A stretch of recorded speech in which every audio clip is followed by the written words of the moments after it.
There's just a time issue. So that's the only reason why we would have to go to split, and that's specifically for muscle building hypertrophy. The other point is most people, that we're dealing with, whether it's adult professionals or it's athletes, they just don't physically have the time to do that.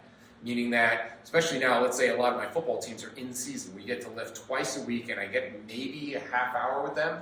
So I have to get a lot covered in a short period of time. So not only do I need to do full body, but even the exercises I choose need to try to cover a lot of ground at once. So, for example, like a deadlift or a standing overhead press, those kind of things are going to cover a lot of ground and check a lot of boxes, whereas I can't do as much isolated work and specific work. So it really comes down to time.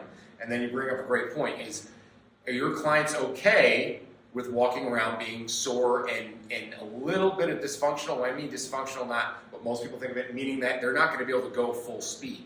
That's not an option for an athlete, and it's not an option for most people who are going about their everyday lives, who have kids and have to go about they don't want to be limping around like we were in our early 20s and we just blasted pecs for an hour, right? So that's a big factor to consider.